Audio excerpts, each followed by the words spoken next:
السلام علیکم ورحمۃ اللہ۔ ناظرین، اس کائنات میں اول و آخر سب سے بڑا ظلم و ستم کا بازار گرم کرنے اور اہل بیت پر ظلم و ستم کرنے کے بعد حضرت پیغمبر صلی اللہ علیہ وسلم کو اپنے قہر و غضب کے تیروں کا نشانہ بنانے کے بعد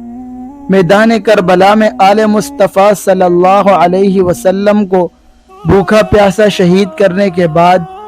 آخر کار یزید پر بھی وہ وقت آ ہی گیا جس سے نہ کوئی بادشاہ بچ سکا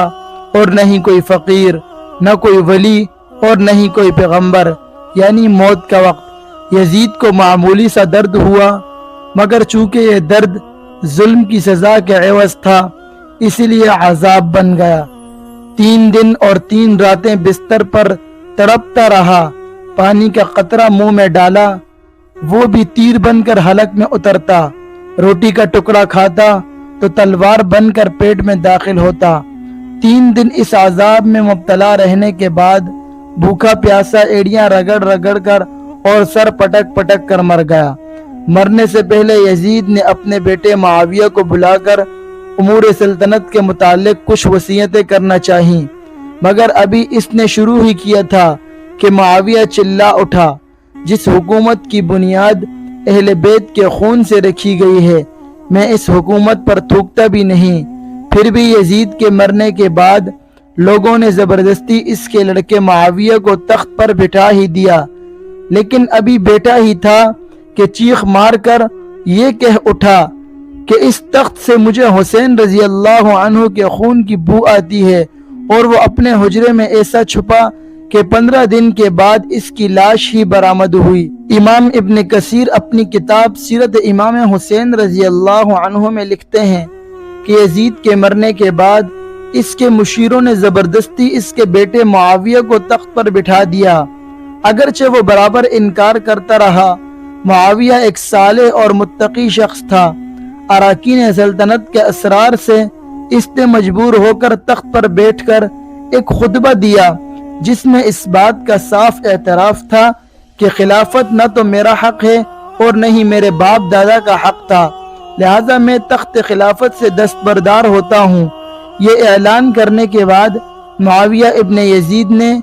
جو گوشہ نشینی اختیار کی تو 40ویں دن انتقال کے بعد ہی اس گوشہ سے نکلے۔ چنانچہ معاویہ ابن یزید کے انتقال کے بعد مروان ابن حکم اپنی چالاکی اور عیاری سے تخت پر قابض ہو گیا۔ ناظرین، شمر لعین کا انجام بھی کچھ اسی طرح ہوا۔ عمر سعد کو اس ظلم و ستم کی سزا دینے کے بعد مختار نے شمر سے کہا کہ کیا تو وہی بدبخت انسان ہے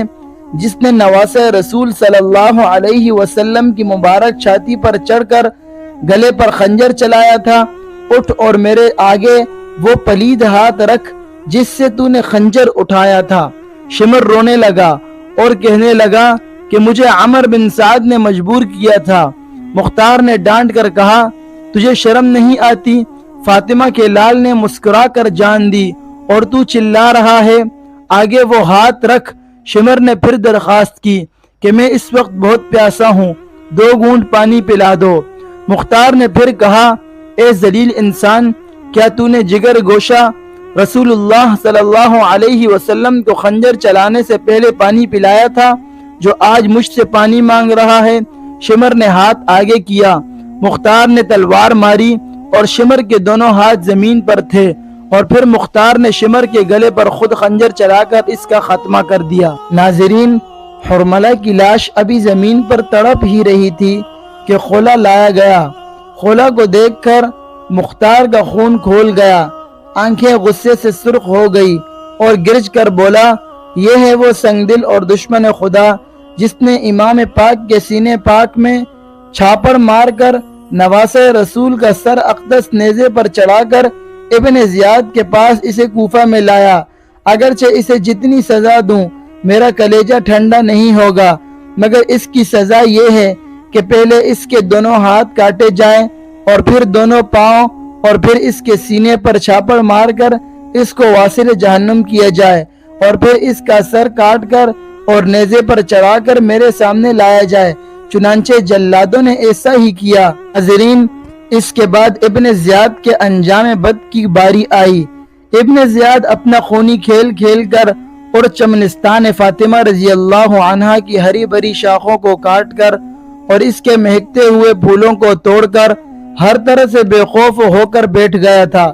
مگر اس ظالم کو یہ معلوم نہ تھا کہ خدا کی لاٹھی بے آواز اور اس کا قہر خاموش ہے، اور اسے یہ بھی معلوم نہ تھا کہ مختار ثقفی قہر الہی کی صورت میں نمودار ہو چکا ہے، اور اس کے اشاروں پر ناچنے والے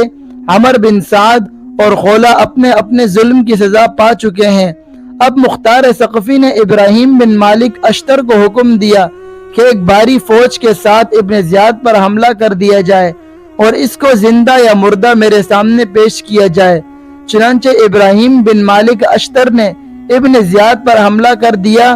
اور اگرچہ ان کے پاس سامان حرب بھی کم تھا اور فوج بھی تھوڑی تھی، مگر چونکہ قدرت ان کے ساتھ تھی اور منشاء قدرت یہی تھا کہ قاتلان حسین کو ان کے ظلم و ستم کی پوری سزا ملے، اسی لیے ابن زیاد کافی فوج اور ساز و سامان کے باوجود بھی مقابلہ نہ کر سکا اور صلح کے متواتر کئی پیغام بھیجے، مگر اس کی کوئی چال بھی کامیاب نہ ہو سکی، تو خود میدان میں آیا اور ابراہیم کے ہاتھوں قتل ہو گیا، اور پھر اس کا سر بھی نیزے پر چڑھا کر کوفہ میں مختار ثقفی کے سامنے لایا گیا۔ یزید کے ان فوجی افسروں کو ختم کرنے کے بعد مختار نے حکم دیا کہ اب ہر وہ شخص جو کہ کربلا میں عمر بن سعد کے ساتھ تھا اس کو بھی قتل کر دیا جائے، اور نہر فرات پر قبضہ کرنے والوں، لاشوں پر گھوڑے دوڑانے والوں اور تیر چلانے والوں کا بھی خاتمہ کر دیا جائے۔ چنانچہ ایسا ہی کیا گیا۔